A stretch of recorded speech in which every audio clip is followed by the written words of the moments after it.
Hi viewers, welcome to our channel. ప్రస్తుతం మనతో పాటు దాము బాలాజీ గారు, సీనియర్ జర్నలిస్ట్, వారితో ఒకసారి మాట్లాడదాం. సార్ నమస్కారం. సార్ నమస్తే. సార్ వివేక హత్య కేసు మనం ముందటి నుంచి కూడా చూస్తే చాలా మంది నిందితులందరూ కూడా, సాక్షులందరూ కూడా చనిపోతూ వస్తున్నారు కదా. అయితే రీసెంట్ గా రంగయ్య అని ఒక ప్రధాన సాక్షి చనిపోయారు. అయితే దీని పట్ల చాలా మంది ఆరోపణలు అయితే వ్యక్తం చేస్తున్నారు. ఈవెన్ చంద్రబాబు నాయుడు గారు కూడా దీని వెనుక ఏదో కుట్ర కోణం ఉంది అని చెప్పేసి కూడా ఆయన కూడా మాట్లాడుతున్నారు. కేబినెట్ మీటింగ్ కూడా ఆయన అలౌ చేశారు. అసలు నిజంగా ఈ రంగయ్యని చంపేస్తుంటారా? ఎందుకు చంపేస్తుంటారు? మరి నిజంగా ఈయన అంత ప్రధాన సాక్ష్యం, మరి దీని గురించి మీరేం చెప్తారు? మొన్న రంగయ్య చనిపోయాడు. ఆయన ఎవరంటే వివేకానంద రెడ్డి దగ్గర వాచ్మెన్గా ఉన్నాడు. సో ఆయన చనిపోయిన తర్వాత ఒక 2 రోజుల పాటు గమ్మునుంది. మెల్లగా తెలుగుదేశం మీడియా దాని అనుమానాలు రేకెత్తించడం మొదలుపెట్టింది. దానికి తగినట్టుగా చంద్రబాబు నిన్న కేబినెట్ మీటింగ్లో ఈ విషయం మీద చర్చ చేసి ఇది అనుమానాస్పద మృతిలాగా ఉంది అని డీజీపీని పిలిచి అడిగారు. డీజీపీ హరికుమార్ గుప్తా ఆయన ఇది అనుమానాస్పద మృతిగానే ఉంది అని ఆయన చెప్పాడు. సో దాని మీద విచారణకు ఆదేశించారు. దాంతో ఒక్కసారిగా తెలుగుదేశం రాజకీయ నాయకులు, తెలుగుదేశం మీడియా రంగంలో దిగి ఇది అనుమానాస్పద మృతే, సాక్షులు ఒక్కొక్కరుగా చనిపోతున్నారు. ఇప్పటి వరకు శ్రీనివాసులు రెడ్డి, గంగాధర్ రెడ్డి, అభిషేక్ రెడ్డి వీళ్ళందరూ చనిపోయారు సాక్షులు. ఇప్పుడు ఈయన ప్రధాన సాక్షిగా ఉంటున్నాడు, ఈయన చనిపోయాడు అనేది వాళ్ళు చెబుతున్నారు. యాక్చువల్గా మనం ఆలోచిస్తే దీంట్లో వందలాది మంది సాక్షులు ఉన్నారు. రంగయ్య ఆయన ప్రధాన సాక్షి కూడా కాదు. ఆయనకి 80 ఏళ్ళు ఆల్రెడీ. ఆయనకి మతిమరుపు వచ్చి చాలా కాలం అయింది. ఆయన ఇంటర్వ్యూలు మీరు పాత చూస్తే ఆయన ఏమేమి మాట్లాడుతున్నాడో తెలియదు. ఫస్ట్ ఒక వాంగ్మూలం ఇచ్చాడు, తర్వాత మార్చుకున్నాడు. అసలు ఆ రోజు ఏం జరిగింది అని ఫస్ట్ ఏమి ఇచ్చాడంటే ఆయన, ఆ రోజు నేను బయట పడుకొని ఉన్నాను, అర్ధరాత్రి తర్వాత నాకు అలికిడి వినపడింది, లేచి తొంగి చూశాను, హడావిడిగా ఈ ఎర్రగంగిరెడ్డి, దస్తగిరి వీళ్ళు తిరుగుతున్నారు, ఒక రూమ్ నుంచి ఇంకొకటి ఏదో తీసుకెళ్తూ ఇట్లా ఉన్నారు. దాని తర్వాత నేను భయపడిపోయి పడుకునేసాను. వాళ్ళు ఆ తర్వాత ఒక్కొక్కరుగా వెళ్ళిపోయారు. ఆ తర్వాత మార్నింగ్ ఎర్రగంగిరెడ్డి వచ్చి రాత్రి చూసింది ఎవరికన్నా చెప్తే నిన్ను లేపేస్తానని నన్ను బెదిరించాడు, ఇది చెప్పాడు.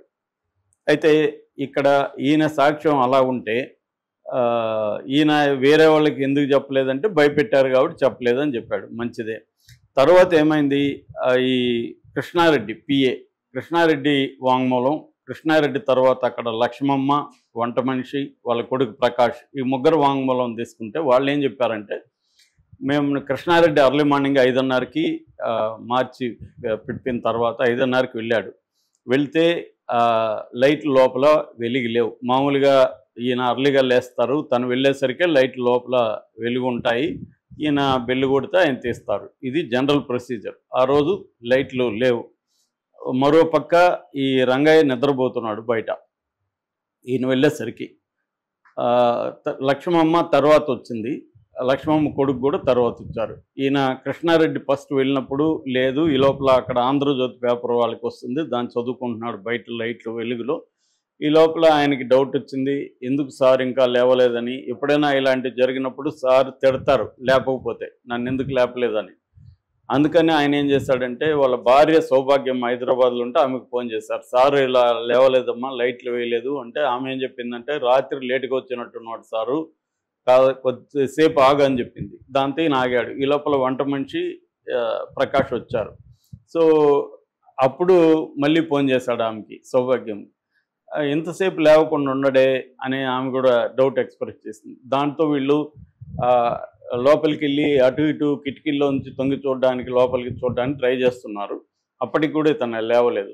కాసేపు తర్వాత బయటకు వచ్చినాక అప్పుడు ఇతను లేచి ఇతను వెళ్ళి ఓడవడం మొదలుపెట్టి కాసేపు తర్వాత ఇతను పరిగెత్తుకుంటూ వచ్చి, సార్ బాత్రూంలో పడిపోయినాడు, రక్తంలో పడిపోయినాడు, నేను పక్కా తలుపు ఉంటే లోపలికి వెళ్ళి చూశానని చెప్పాడు. అంటే ఒక వ్యక్తి రాత్రి మర్డర్ చూసిన వ్యక్తి తెల్లారు ప్రశాంతంగా నిద్రపోగలుగుతాడా అనేది ఇక్కడ డౌట్. ఎందుకంటే ఈయన కృష్ణారెడ్డి లేచిన నాటికి నిద్రపోవడం, ప్రశాంతంగా లేచి ఆయన ఊడ్చుకోవడం ఇవి చేస్తున్నాడు తప్ప ఆయనకి ఏమాత్రం మనిషిలో టెన్షన్ కానీ లేకపోతే రాత్రి మర్డర్ చూసిన ఫీలింగ్స్ కానీ, అప్పటికి ఇంకా బెదిరింపులు కూడా లేదు. ఎందుకు బెదిరించిన తర్వాత కదా, మార్నింగ్ 5:30కి వచ్చి బెదిరించలేదు, నైట్ బెదిరించలేదు, అప్పటికి బెదిరించలేదు. సో బెదిరించినప్పుడు ఈయన అసలు నిద్రపడుతుందా తన బాస్ని చంపితే అనేది ఫస్ట్ థింగ్. వీళ్ళు వెళ్ళేసరికి నిద్రపోతున్నాడు, ఇంకా ఒక 1 అవర్ హాఫ్ అన్ అవర్ నిద్రపోయాడు వీళ్ళు వెళ్ళినాక కూడా. సో ఇది ఈ సాక్ష్యం ఎట్లా చెల్లుతుంది. దాని తర్వాత ఆయన ఏం చెప్పాడంటే, నన్ను సిబిఐ వాళ్ళు తీసుకెళ్ళి 1 మంత్ పెట్టుకొని కొట్టారు, అందుకని నేను వాళ్ళు చెప్పమన్నట్టు చెప్పానని కూడా ఈయన మీడియాతో కూడా చెప్పాడు. నాకేమీ గుర్తులేదు, ఇప్పుడు వాళ్ళు కొట్టినాక నాకు మైండ్ చెడిపోయింది, నాకు మెమరీస్ పోయింది అనేది కూడా మీడియాతో, అవన్నీ మీడియాలో రికార్డులు ఉన్నాయి, వీడియోలు ఉన్నాయి. సో అలాంటి వ్యక్తిని ఇప్పుడు ఎవరు చంపుతారు? 80 ఏళ్ళు ఆయనకి. అసలు ఆయన బతుకుండాడో లేదో కూడా తెలియదు. ఆయనకి ఎప్పటి నుంచో అనారోగ్యంతో ఉన్నాడు, ఆయన హాస్పిటల్లో చనిపోయాడు. ఇదంతా ఏంటంటే తెలుగుదేశం వాళ్ళు దీన్ని ఇంకా పిండుతున్నారు. ఆల్రెడీ ఇది చెరుకు పిప్పిలాగా అయిపోయింది కేసు. ఈ కేసులో ఎవడికి పిండినా ఏం రాదు ఇప్పుడు, ఎవడు చంపినా ఆంధ్ర ప్రజలకి ఇప్పుడు ఎవరు పట్టదు. అయినా పిండదాం అని పిండుతున్నారు, ఏదైనా వస్తుందేమో రసం అని పిండుతున్నారు తప్ప దీంట్లో ఏమీ లేదు. అంత సీరియస్గా ఉంటే ఇవాళ బీజేపీ గవర్నమెంట్ సెంట్రల్లో వీళ్ళదే ఉంది, చంద్రబాబు మీద ఆధారపడి అక్కడ గవర్నమెంట్ ఉంది, ఇక్కడ వీళ్ళ గవర్నమెంటే ఉంది. మరి ఎందుకు అవినాష్ రెడ్డిని అరెస్ట్ చేయట్లేదు? అప్పుడంటే సిబిఐని అడ్డుకున్నారు, జగన్ పోలీసులు, ఇవన్నీ కథనాలు వచ్చాయి. ఇప్పుడు మీరే కదా ఉన్నారు కేంద్రంలో, మీరే కదా ఇక్కడ ఉన్నారు. మరి అవినాష్ రెడ్డిని అరెస్ట్ చేయండి, ఆయన ఏ8గా ఉంటున్నాడు కేసులో, ఆయన ఎందుకు అరెస్ట్ చేయట్లేదు? ఈ కేసుని ఎందుకు ట్రయల్కి తీసుకెళ్ళట్లేదు? 9 నెలలు అయింది, ఎందుకు ట్రయల్కి తీసుకెళ్ళమని ఒత్తిడి చేయట్లేదు? ట్రయల్కి డెడ్ లైన్ కూడా విచారణ ముగించి ట్రయల్కి చేయాలి, విచారణ ముగించడానికి సుప్రీంకోర్టు డెడ్ లైన్ పెట్టి కూడా 2 ఏళ్ళు అయింది. సో మొత్తంగా 6 ఏళ్ళు అయింది కేసు. 6 ఏళ్ళు అయితే మరి చంద్రబాబు వచ్చి 9 ఏళ్ళు అయితే అటువైపు నుంచి ఎందుకు ప్రెజర్ చేయట్లేదు? అంటే క్లియర్గా ఏంటంటే ఈ కేసుని రాజకీయంగా ఉపయోగించుకుందామని జగన్ ట్రై చేస్తాడు. గతంలో 2019లో జగన్ ఉపయోగించుకున్నాడు. నారాసు రక్త చరిత్ర పుస్తకం వేసి మా బాబాయిని తెలుగుదేశం వాళ్ళే చంపారని చెప్పాడు. ఆయన కూతురు వివేకానంద రెడ్డి కూతురు కూడా జగన్కు ఉపయోగపడింది, తెలుగుదేశం వాళ్ళు చంపారని ఆమె కూడా మీడియాలో మాట్లాడింది. ఆ రకంగా జగన్ తెలుసు ఇది ఎవరు తెలుగుదేశం చంపించలేదని తెలుసు జగన్కి, కానీ దాన్ని రాజకీయంగా జగన్ ఉపయోగించుకున్నాడు. తర్వాత మేల్కొన్నారు వీళ్ళు తెలుగుదేశంలో. అప్పటి నుంచి ఇంకా ఈ 5 ఏళ్ళు అప్పుడప్పుడు డ్రామాలు నడుపుతూనే వచ్చారు, వివేకానంద రెడ్డిని జగనే చంపించాడని.